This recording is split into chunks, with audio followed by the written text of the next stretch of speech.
Adhishthanam tatha karta karanam cha prithik vidam vividhash pridikhteshta devam jayavatra panchamam. Krishna says, Panchatani mahabaho karanani nibhodhme sankhya kritante proktani siddhai sarvakarmanam. Whenever anything happens in your life, or whenever you do anything, or whenever you make anything happen in your life, there are 5 elements in play. First is adhishthan, which means what is your approach. Second is karta. Karta means the doer. What kind of a person you are, what kind of a mindset you have, your aptitude, your skill set, your talent. Third is karanam. What sort of resources you have available at your disposal. Because if you want to come here, you've got to have either money to pay for a taxi or buy a bus's ticket or good enough energy to walk all the way or all those things, whatever you need, right? That's karanam. And then cheshta. What kind of effort are you willing to put in? And fifth, he says, is devam. Fifth is destiny. Fifth is bhagya. Destiny alone can't make everything happen. You know, many years ago in Sydney, I got a job with News Corporation, and I was doing very well there.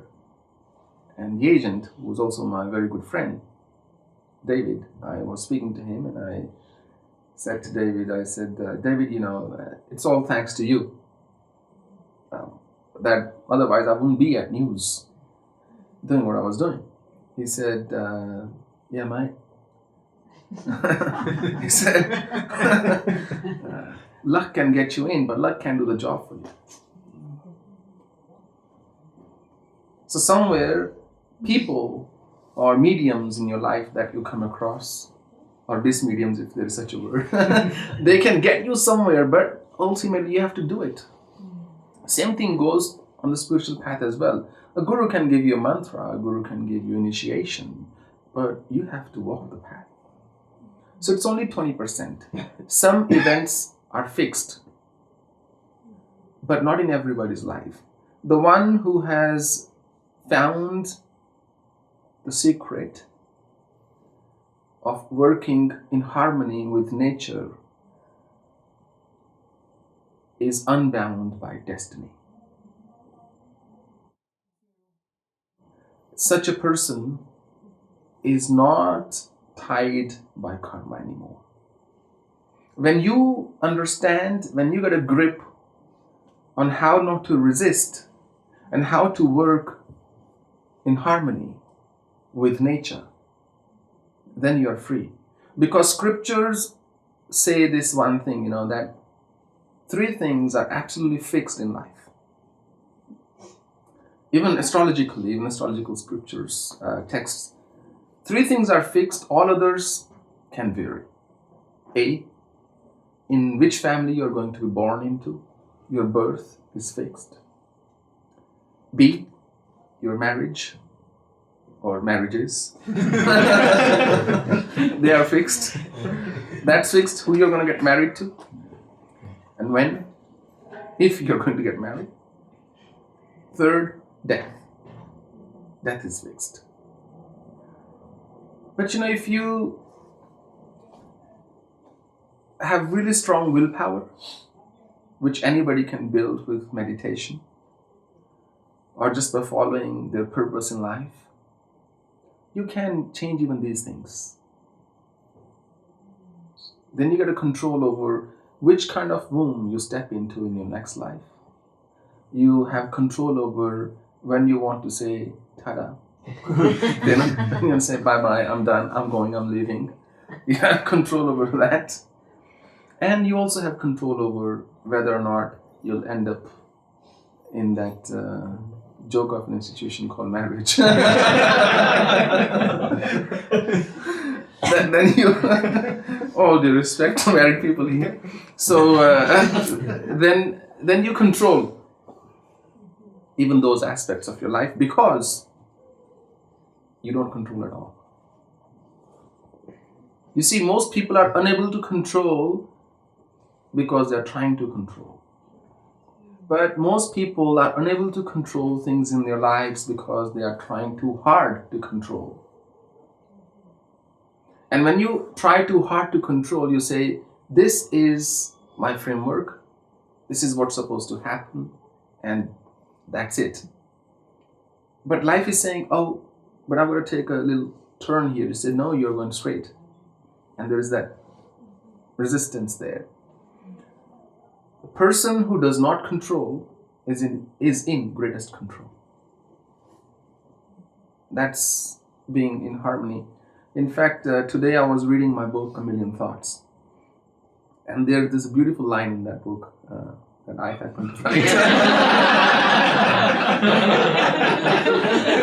No, really. I was reading this as Swami, you wrote this? No, really, it's really, it's very insightful. So, Devi asks Shiva, why is a person suffering?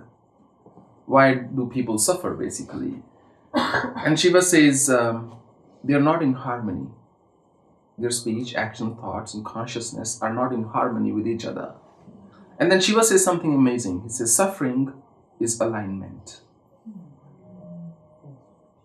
So when nature forces you to align yourself with what nature wants to do, when universe forces you to align yourself with what universe wants from you, we say, oh, I am suffering.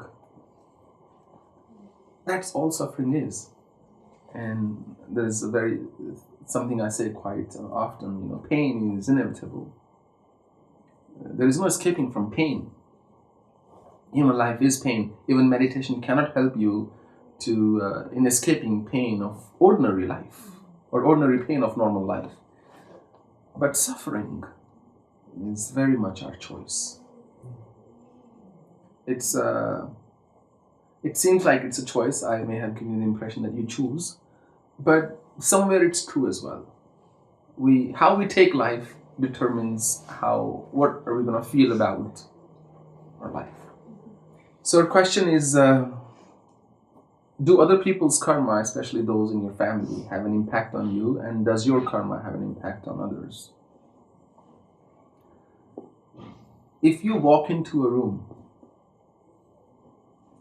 with perfume on, would other people smell it? Would they be affected by it? Unless they have sinusitis or something like that.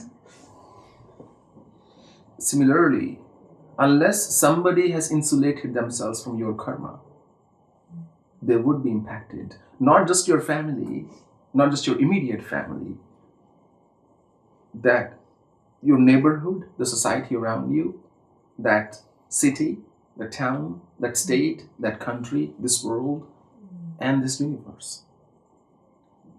Everything is impacted by our karma. And sometimes that's why good people suffer. They step into somebody else's karma. Even sometimes out of compassion. For example, if you are in a difficult relationship, now we could say, I'm suffering because it was my karma. For example, I could say that. But no physical suffering is happening to me, so I'm not getting any, suffering because of my karma. It's not like I've contracted some grave disease. If I lose a limb in an accident, I would say this is my karma, for example. But if I'm suffering, which means I am being put through circumstances I find not pleasing, then sometimes it happens when you step into somebody else's karmic field.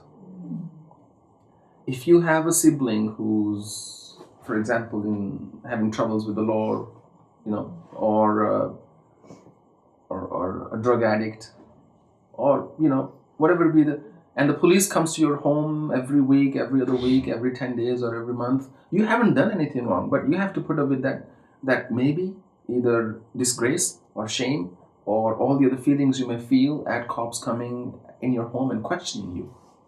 You haven't done anything to deserve that.